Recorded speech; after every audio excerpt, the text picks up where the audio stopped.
Let's all go to the lobby. Let's all go to the lobby. Let's all go to the lobby to get ourselves a treat. Please be quiet and courteous to others and silence your cell phones now.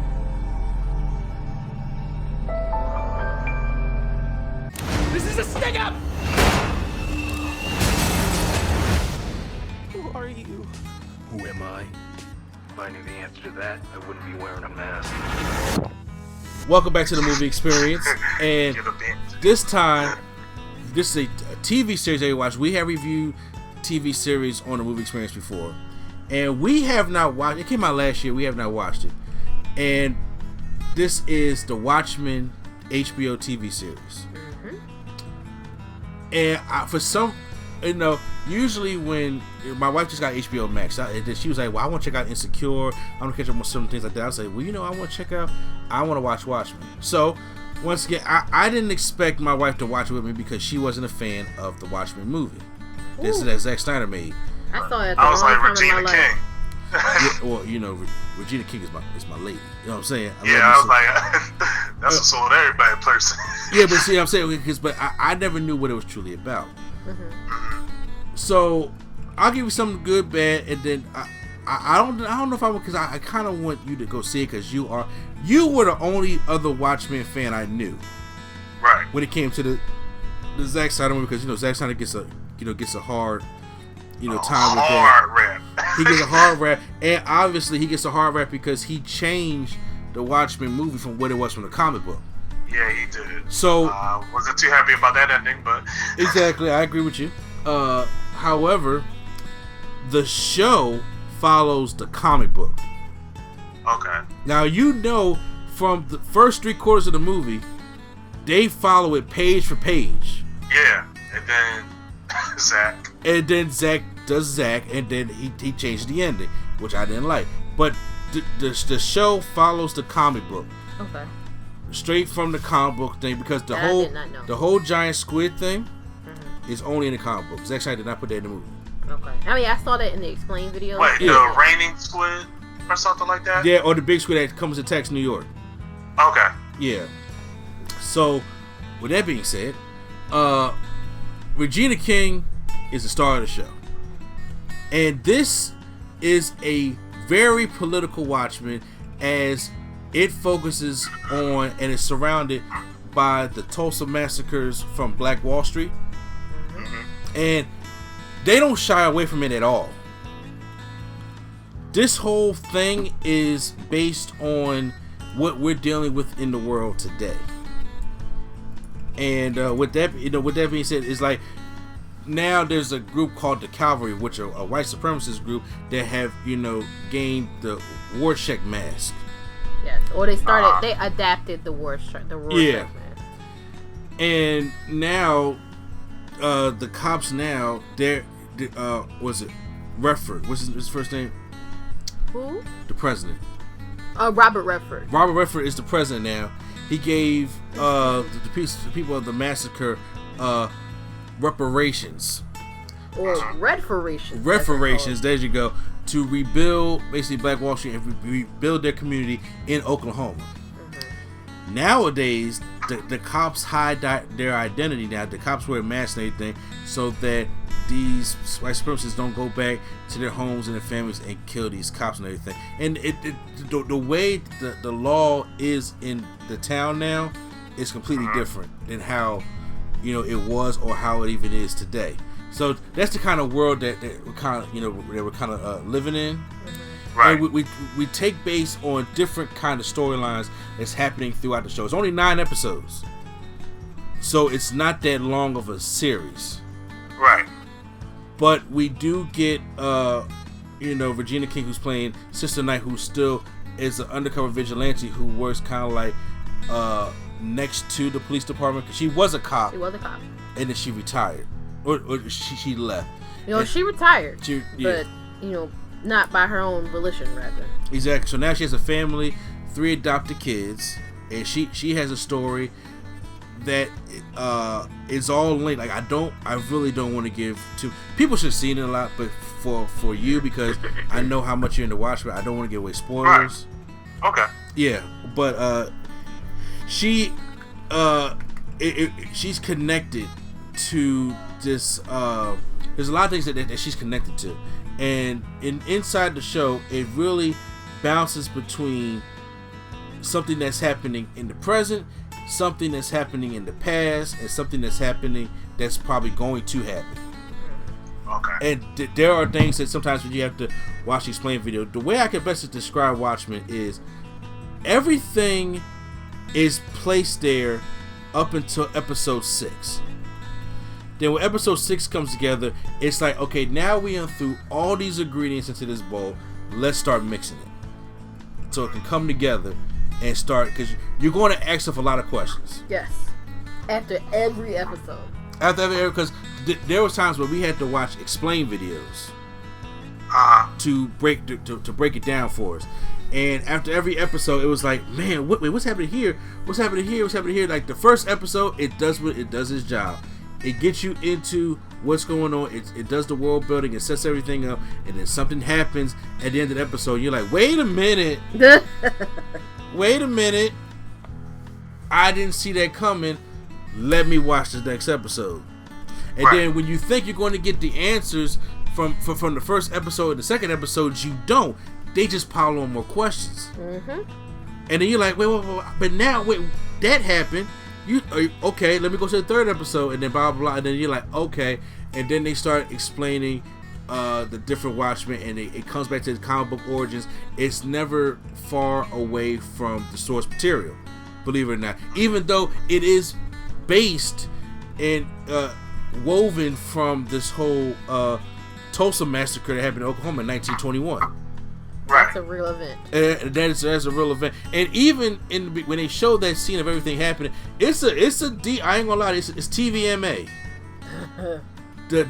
Now it's not Spike Lee heavy, right? But it's heavy enough to illustrate like what really happened. What really happened, like it can get you mad.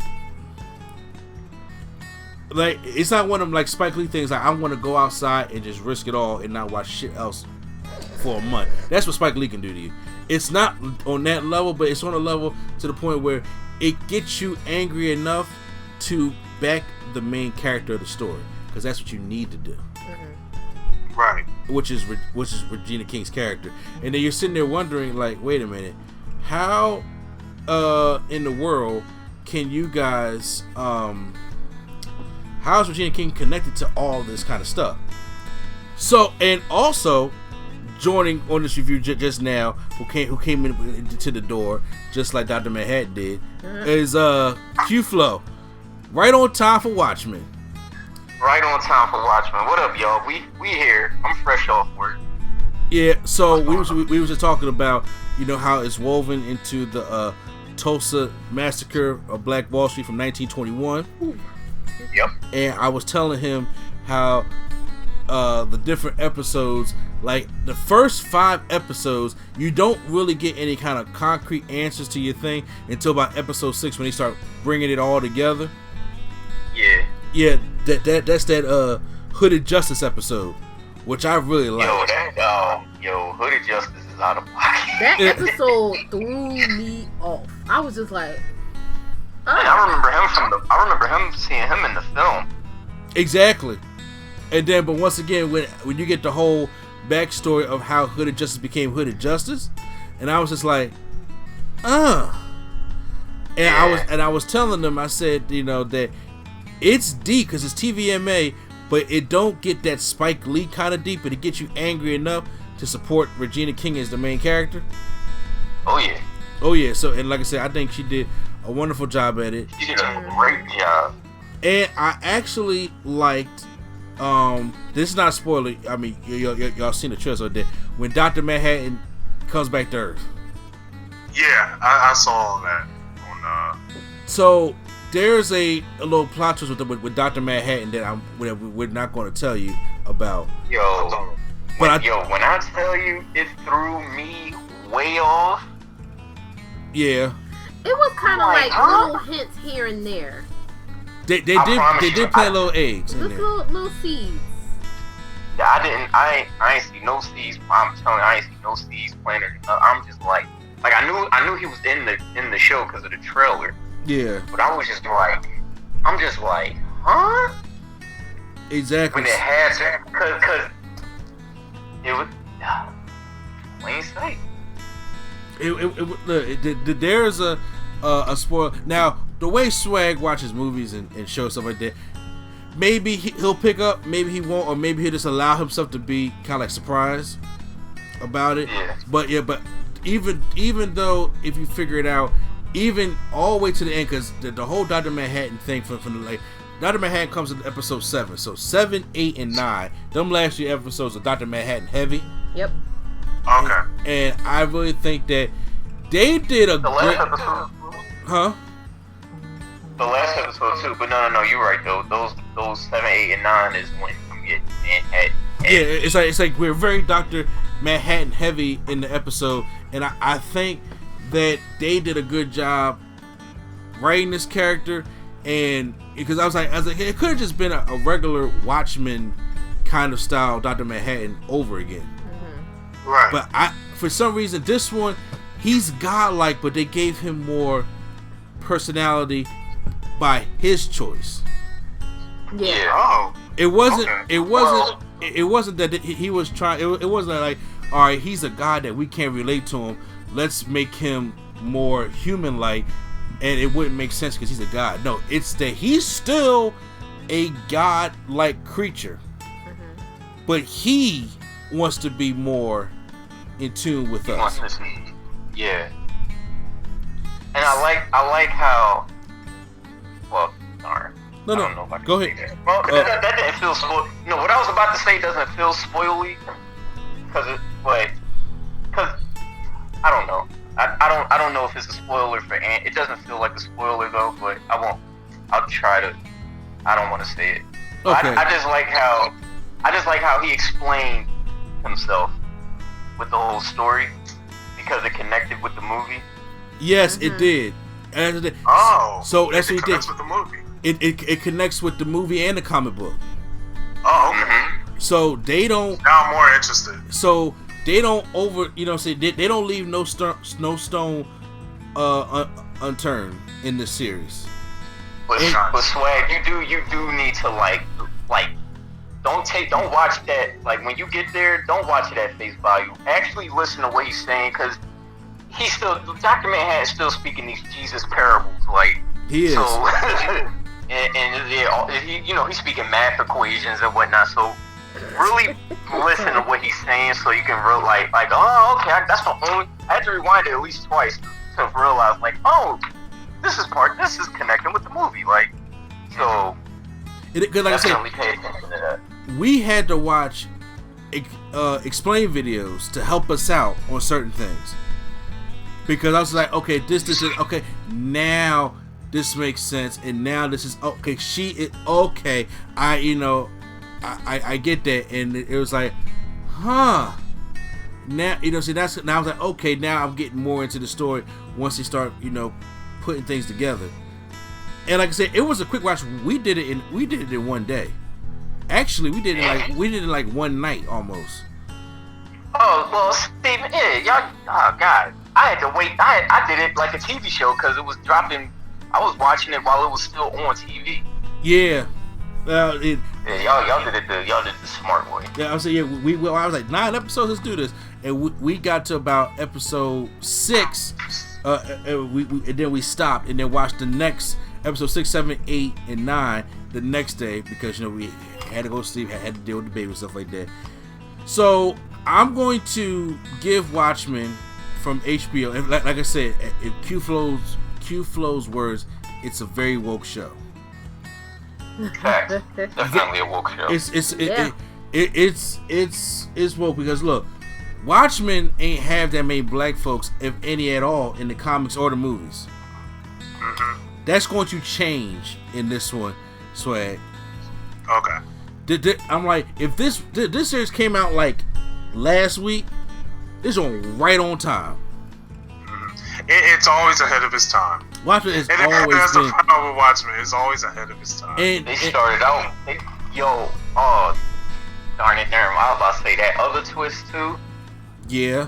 With with I'm trying to think of how to say it. I don't know how to say it. Well, like I said, there is a lot of twists going on because there's 3 storylines going on at once, Sway. Mm-hmm. And then no, yo, you are right. I forgot about that. But one of them connects. 2 of the stories connect though. Yeah, that's what I'm saying. Listen to. Well, actually, all of the stories connect from the movie and the comic book. Yeah, but when Manhattan started talking, it made sense for the other storyline, the other person's storyline too. Yeah, it is. So it's. Because I was wondering like why? Because for a while I was wondering like, what is going on here? You know what I'm talking about? Yeah. And I'm sitting here like, what the hell is going on here? Then when Manhattan started talking, and then they said the name of the guy, I'm like, oh, I get it. It's prison. All right, cool. Like, yeah, and also, Swag, to add, there's an all-star cast in here. Yeah, I know. What's his name? The gamer guy from Black Mirror. First of all, see, you fucked up now. We're not finna disrespect. Black Manta. We not finna disrespect Black Manta like that. You better put some respect on my man Yaya's name. Yaya. Yeah, Yaya's in this. Regina King's in this. Tim Blake Nelson's in this. You know, he played a little wagon. From The Dark Knight Rises. The one who got murked by Bane? Yeah. I mean, well, he murked a lot of people in that movie. He also, I know, right? I was about to say, Jeremy Bane really took the whole city. Peep this, Sway. Jeremy Irons is in this as an older Ozymandias. Oh, okay, cool. We're saying names. All right. Yeah. Because that's what I was talking about. All right. So I didn't know because I didn't want to spoil nothing for Andy. I mean, look, if you can look on Google and find who plays the characters, you'll be alright. Yeah. Oh yeah. You don't find out he's Adrian until like for a minute though. Okay. Exactly. So yeah. You just see him. Yeah. So you just see him as an old man. And Lou Gossett Jr. is in this also. Lou Gossett Jr. Where is he for real? And look, there's gonna be one scene. I'm like, look, if you a white supremacist, don't watch episode 9. It's gonna. I'm not. Are you talking about like towards the end? Yeah. Okay. Yeah. Don't watch it. Don't watch it. Ain't give a shit. I mean, I kind of feel like you should actually. Yeah. so I'm just saying. Yeah. Hey, you know, it's gonna piss you off or that's is that him? What? The guy from Dark Knight? He was Looking Glass? Yes. I did not realize with the facial hair. Yeah. Threw me off. Yeah, that was Looking Glass. Okay, gotcha. So I'm gonna rate Watchmen a complete nerdgasm. Actual factuals. Watchmen gets a complete nerdgasm, and since it's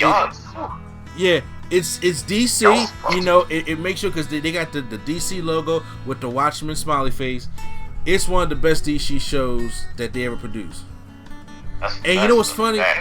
A lot of the African American ones have been good. Like The Watchmen been good, Black Lightning's been good. DC on their live action shows have really been good, and I'm curious to see what other kind of, you know, shows that they can take like this with a more political and darker background and back tone to it, and make a show out of it. And honestly, I know that there's complications right now about it not being a season 2. I'm telling you, especially with the way the climate's going, they're gonna find a way to make season 2. Oh yeah. There has to be a season 2. Yeah, I don't. But the producer or the creator bowed out. He said he gives his blessing for people to like somebody else to do it, but he's not going to be involved. So it'll be a different story. Yeah. He said that he did this season to be a complete story in and of itself. So somebody else has to take up the mantle. Didn't he do the same thing with the movie? Is this the same person from the movie? I feel like if it's the writer. No, he's the creator and producer of this series, I think, right? Yeah. Okay, yeah, because I think he did the same thing with the movie. He said, I don't want to do it, but y'all could go ahead. Like, sir. like if they Kinda want, need you. if they want to end it here, it's fine. But I would like to see Nah, they can't. Nah, they gotta. No, don't do me. I hate cliffhangers. I'm sorry, man. They can't do me like this, man. Okay. Don't see it as a cliffhanger. See it as open-ended. I feel like it's not really a cliffhanger. It's kind of beyond the very last scene of the show. He was in the Incredible Hulk, though. But go ahead. Yeah. Beyond the very last scene of the show, like that was supposed to be like a fun cliffhanger, but the story itself, I feel like, is kind of wrapped up. It is kind of this part of it. Yeah. I mean, it is. Kinda? It is. No, I can't lie. Yeah, you're right about that. It is kind of wrapped up. I will say it is kind of wrapped up. But when something's so good, and they kind of leave it on that kind of ending, you kind of like, I wonder what can happen. I mean, yeah, I myself. Sometimes it's best to end while the iron is hot, than to keep on going. Yeah, don't be Scandal or Grey's Anatomy, but yeah, you can have at least another season. Sometimes some shows are really good for just one season because what else is there to do? I always use the example of that Megan Good show that was on NBC. Really good show. I haven't really seen her like front a show before, and she was good. But the story was done by the end of the season. It was just like, where do we go with this? You know, kind of like Veronica Mars. Yeah, I'm about to say that should have been done after a season and a half. You know what I'm saying? Yeah, it didn't need 3 seasons. What are we still doing here? You're and right. then they rebooted it. Yeah. So yeah, I will say that. So now this is giving me.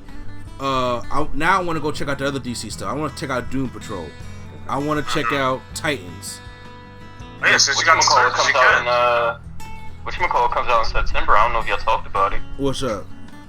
The Boys season. Oh, The Boys, yeah. I forgot all about that. That's the one on Amazon? September 4th. Oh, I'm gonna watch that because I actually like that one. Yeah, the Boys season 1 was good. So I rewatched it recently, so man, I'm ready. Yeah, so I'm ready for Boys season 2. So, but yeah, like watching Watchmen, I was like, now I gotta check out Doom Patrol. I gotta check out more so Titans, because Titans is a darker version of Teen Titans. So I want to check that out to see how it is. Harley Quinn. Yes, and because that's on HBO Max also. Yeah, that's. Yeah. I haven't seen season 2 yet, but I love season 1. Yeah, so see, DC is good when it comes to the anime and the TV shows. They good with touching that dark kind of stuff. Just now, and they ain't afraid to kill people. So. Yeah, and Harley Quinn's definitely dark comedy. Yes. It's definitely dark. It's like, whoa. Well, so once again, guys, like I say, it's complete nerdgasm for me. I recommend you always this one you go out your way and watch. And man, when Watchmen came out, my Hulu was lit. I had Watchmen, then I had Wu-Tang the next day. Like it was lit for a nice month. I'm gonna finish Wu-Tang. I'm gonna finish Wu-Tang. We still haven't finished Wu-Tang. I'm gonna finish We Wu-Tang. honestly just stopped watching TV for a minute. We just be watching the same stuff over and over again. No, we were sick. But I mean, well, yes, that too. That's the reason. But I loved it. I completely see why people were pissed especially if they didn't take the time to actually watch it and just went off of what they heard it was about. Yeah, you can be mad. Even if you do watch it, you still be mad. I honestly could give 2 fucks, but sucks to suck, I guess. Exactly. Oh, so once again, guys, make sure you put your comments in below and then like the video. And then once again, this is NC Place to Be. Show me saying you need, and I'll see you at the movies.